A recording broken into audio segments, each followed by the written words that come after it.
Originaire de Saint-Augustin de Mirabel, Oui. Charles-Antoine Crête, étais-tu un enfant débrouillard, toi? Oui, ben, pas mal patenteux, là. On Un faisait qu'est-ce qu'on patenteux? avait, là. Puis, ben, tu sais, on avait, ben, on jouait avec les jouets qu'on s'inventait finalement, là, tu sais. Puis, on n'était pas beaucoup en dedans, on était les 4 enfants, puis avec le village, ça ramassait tout le temps chez nous. Puis il y avait, ben, ma mère, mon père, tu sais, qui étaient tout le temps à la maison, fait qu'il y avait tout le temps de l'action. Et puis, ça, ma mère disait que j'étais quand même l'enfant à peu près le plus tannant qu'elle ait jamais vu, mais pas méchant, tu sais. Moi, j'aimais ça faire des mauvais coups drôles, tu sais. Tu avais l'énergie aussi, Ouais, quand beaucoup, même pas mal, quand ouais. même. Ouais. Et tu dis, parce que tu dis patenteux, tu dis que la création naît de la contrainte. Et ça, tu as compris ça assez jeune quand même, là. Ouais, ben, c'est un peu, tu sais, le plus beau cadeau que je pense que mes parents m'ont donné, c'est genre la pauvreté. Parce qu'en fait, tu sais, moi, si j'avais été architecte, ben, j'aurais défait une maison pour la refaire avec les mêmes matériaux, tu sais. J'ai un peu comme une obsession avec, tu sais, tu sais, tu fais faire tout avec rien. C'est un peu comme j'avais écrit une conférence il y a 10-15 ans à peu près, avant qu'on commence à vraiment parler de récupération alimentaire, tu sais, puis ça s'appelait Cooking from Scraps. Puis, dans le fond, c'est cuisiner de la boîte, là, on se le dit. Puis, je la présentais à New York. Du tout ski là, dans le frigo, là. Ouais, mais tu sais, Beaucoup après avec ça, pas c'est grand-chose. toutes les techniques qu'on développe, toutes les sortes de mélasses, toutes les poudres, toutes des idées de plats qui viennent à partir de mots, de rien, tu sais. Bon, souvent, même juste, moi, à partir de mots, je vais inventer, comme, mettons, Nico Ticoco. Lui, il y a 7 ans, Nico, mon chum Nico, tu sais. Puis là, mais j'ai commencé à lui dire que j'étais pour tout le déguisé en brun à l'Halloween. Puis là, j'ai inventé un personnage qui s'appelait Bruno Lebrun. Puis là, j'ai fait un plat, finalement, qui est devenu... On a eu les premières morilles. Fait que là, je faisais le plat Bruno Lebrun à la morille. Puis là, lui, il trouvait ça bien drôle à Nico, tu sais. Fait Mais tu qu'on sais, voit des fois la genèse de la créativité qui peut ben, tout, partir de ce que tu appelles des niaiseries, ben, dans tu le sais, c'est fond. ça, souvent, les gens, ben, parce que les gens me demandaient, tu sais, c'est le moteur créatif, il vient de où ton moteur? Le moteur, c'est qu'on récupère tout. Tu sais, c'est un peu c'est l'essence même du Canadien français. Là. Tu sais, on n'avait rien, là, finalement. Tu vivais avec du suif, de la farine, tu sais, dans une cabane en plein hiver. Je me sens à l'extrême, mais pas tant. Là, tu sais. C'était zéro déchet avant bien des gens. Tu sais, aujourd'hui, Ben, c'est c'est très plus, ça a tout le temps tendance. été une obsession de, Ouais. tu sais, de comment est-ce qu'on prend quelque chose puis qu'on le défait tu sais, en bout de ligne. Moi, souvent, mettons, je regarde un pot d'olives. Les olives, je m'en fous. C'est le liquide puis le pot qui m'intéresse. Tu sais, c'est un peu c'est de penser complètement à l'envers. Là, tu sais. Fait que, tu sais, puis souvent, mettons, comme je dis aux cuisiniers, tu sais, admettons, si, on va dire, on récupère tellement de pain de la veille qu'il faut commander plus de pain pour avoir plus de pain de la veille, tu sais, ou ça prend, des fois, admettons, on a tellement besoin de plure de patates qu'on se ramasse avec trop de patates. Mais Fait dans que là, ce qu'est-ce qu'on temps-là, fait avec les patates? on commence à savoir cuisiner parce que nous, les patates, tout le monde veut la patate, moi, je veux la peau, tu sais.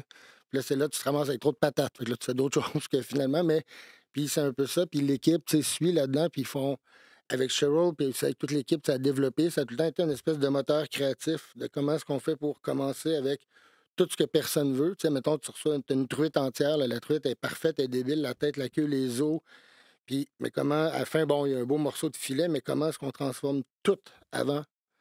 Puis, pour finir, finalement, que toutes les Pas de idées avec gaspillage. les Oui, oui, trims, oui. finalement, même les beaux morceaux finissent des idées de trim. Tu sais, Même souvent, les yeux, c'est la ça. tête, tout sert à quelque Ouais, chose. c'est ça. Euh, Mais après ça s'applique autant quand je fais de la réno, de la rénovation, si je fais un projet ou. Tu sais, c'est que quand tu fais avec qu'est-ce que tu as autour, puis tu es capable de raconter l'histoire, ben, quelque part, c'est de toi pour vrai. Tu sais, c'est pas de la bullshit. C'est ça. Est-ce que tu dirais que tu étais un enfant qui rentrait dans les cases du système d'éducation? Pas du tout. Non, non, non, pas Ça a vraiment. donné quoi comme résultat? Ben, À ça a donné l'école? que, heureusement que mes parents m'ont envoyé au collège les 3 premières années avant d'être renvoyé. En fait, j'ai été renvoyé d'à peu près toutes les écoles que j'ai faites, même l'ITHQ. Mais quand le collège, les 3 premières années, c'était tellement d'enrichi, puis c'était tellement encadré que je pense que c'est ça qui m'a sauvé, là, parce que. Puis finalement, ils m'ont renvoyé, mais bon. Mais tout ça pour dire que moi, tu sais, il y a des professeurs, là, puis là, je sais que ça tend à changer, là, tu sais, moi, on s'entend, je suis TDAH, là, ça fait que un gros, gros H, là. C'est beaucoup Le H, d'hyperactivité, là, le H, il est là, il est c'est même bien en premier, présent. là, tu sais. Puis, mais tu sais, le fait de pas être comme. Moi, je dis pas, ma famille m'ont tout le temps été un clan, on s'est tout le temps encouragé. Puis, tu sais, ma mère m'a tout le temps. Tu sais, moi, j'ai réalisé ça. Ma mère, tu sais, quand la première fois j'ai lu Le Petit Prince, je devais avoir, mettons, 17 ans ou whatever. Puis là, je réalisais, tu sais, tout, mettons, ma mère, elle me disait, tu sais, fais ce que tu vas faire ce que tu veux dans la vie, tu vas tellement aimer ça, tu vas tellement être bon, tu vas révolutionner, tu vas réinventer ce que tu fais. Si tu deviens allumeur de lanterne, c'est comme dans le. Mais moi, sais, je me disais dans ma tête, avant que je lise, je me disais, ça n'existe plus, les aliments. Je veux ça qu'elle prend ça. Tu sais, Elle disait, peu balayeur importe de ce que tu rue. vas faire, tu Tu vas sais, le faire. Ouais. puis en lisant Le Petit Prince, j'ai vu comme, j'ai compris plein de phrases que ma mère me disait pour prendre une bébite bizarre comme moi, puis essayer de prendre un rond, puis le fitter dans un carré. C'est à peu près ça, tu sais. La quadrature du cercle, qu'on appelle Ouais, ça. ouais, C'est exactement ça. Donc, qu'est-ce qui se passe à 9 ans? Parce que là, c'est clair dans ta tête que c'est à 9 ans que tu décides que tu deviens chef cuisinier. Puis à cette époque-là, tu cuisines la nuit. Ouais, ben, je me levais de bonne heure là, pour cuisiner parce que j'avais pas trop la permission. Mais c'est parce que mon père était bénisculteur, puis il avait son atelier, son studio. Fait que moi, tu sais, mettons, nous autres, t'avais pas de skateboard, ben fallait que tu t'en fabriques un, tu sais. Là, tout le monde riait de toi un peu, c'était pauvre, mais écoute, ça roulait, là, tu sais. Fait que j'étais beaucoup dans l'atelier de mon père, puis avec ma mère, ben, tu sais, elle la cuisinait beaucoup, puis c'était plus des projets qui arrivaient plus vite, tu sais. Avec mon père, ça peut prendre, tu sais, des affaires, on commençait une sculpture, bon. Avec ma mère, tu sais, c'était plus instantané, puis c'était de fabriquer des affaires, tu sais. C'était comme être dans l'atelier, mais avec du manger un peu, tu sais. Puis j'ai comme décidé de devenir chef. Ben, j'ai commencé à en parler, j'avais 9 ans. Puis Tu l'as dit à ta mère. Oui, Je vais être chef oui, cuisinier. oui. Ben, je voulais faire Ton ça. idée Puis était vers faite. 11-12 ans, là, j'ai commencé à laver de la plonge. Avec laver M. de la Jean-Paul vaisselle. Rioux. Jean-Paul Giroux. Giroux. Oui, Jean-Paul Giroux qui t'a Jean-Paul. embauché à la plonge de son restaurant, le Saint-Augustin. Tu as travaillé là pendant 6 ans. Ouais. Tu as gravi les échelons. Oui, oui. Ben, c'est pas grand échelon. On était 5 en cuisine, je pense. Puis encore même. Puis non, mais ça, j'ai été avec Jean-Paul longtemps. Puis après ça, bon, je me suis promené à droite, à gauche pendant un bon bout de temps. Mais non, mais c'est ça, tu sais, c'est de. Tu sais, c'est un peu de faire avec rien en respectant le rythme que tu te donnes. Tu sais. Tout va pas arriver du jour au lendemain. Tu sais. Moi, mettons, j'ai passé presque 15 ans avec Normand au Toqué. Je serais pas parti après, je serais pas parti avant. Tu sais, il faut respecter un peu comme les étapes. Puis tout ne peut pas juste arriver vite aussi, parce que tu sais, c'est un peu comme quand tu montes une montagne. Quand tu arrives en haut de la montagne, c'est cool, là. Mais ce qui est le fun, c'est la montée. Tu sais. Si tu es allé trop vite, ça se peut que tu manques d'oxygène en te Oui, rendant. il y a ça. Puis aussi, mais tu sais, le bout le fun, c'est, mettons, tu arrives, je sais pas, tu plantes ta tente. Là, je sais pas, t'es avec ta blonde, tu fais l'amour dans la nature. Genre, tu fais un lunch, tu prends une photo d'orignal. Là, le lendemain, tu arrives en haut. Quand tu es en haut, tu redescends. T'sais. Le fun, moi, c'est de qu'est-ce qui se passe de A à B, Monter. de B à C. Puis après ça, ben écoute, t'es rendu en haut de la montagne, mais après ça, tu veux juste une autre plus grosse montagne, mais t'as appris des tricks pour être capable d'en monter une plus grosse après. T'sais. Tu l'as brièvement évoqué, l'ITHQ. À 17 ans, tu souhaites entrer à l'ITHQ, Charles-Antoine Crête, l'Institut du tourisme et d'hôtellerie du Québec. Peux-tu nous partager, si tu t'en souviens, l'argument que tu leur as fait valoir à l'époque pour entrer à l'école?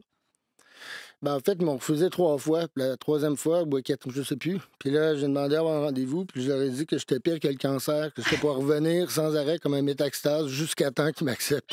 Fait que Ils là, ont fini par accepter. Ben, ils m'ont accepté cette fois-là. Ouais. Pour finalement te renvoyer 2 ans Ouais, plus tard. Donc là, un petit peu, j'ai ouais. envie Mais de je suis ami savoir... avec eux autres, ils m'aiment Oui, là, je aujourd'hui. sais, là, bien maintenant, sûr, sinon Ils on n'ont pas n'en le parlerait choix. pas. Mais sur l'échelle du front de bœuf, là, mettons, on jase, là, sur l'échelle du front de bœuf, qui gagne? Toi ou l'ITHQ? Parce qu'ils ont quand même osé mettre dehors un des meilleurs chefs de sa génération.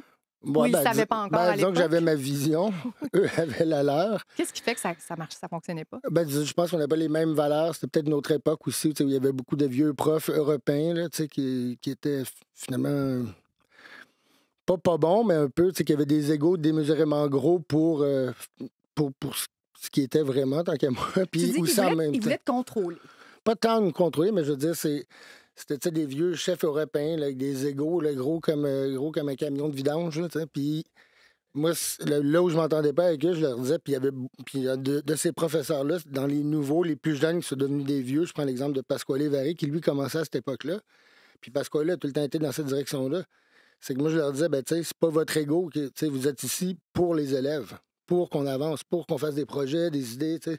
C'est pas juste, on s'en fout un peu que tu aies travaillé au Ritz à Londres, il n'y a jamais personne qui a envie de travailler là de toute façon, anyway, là, tu sais.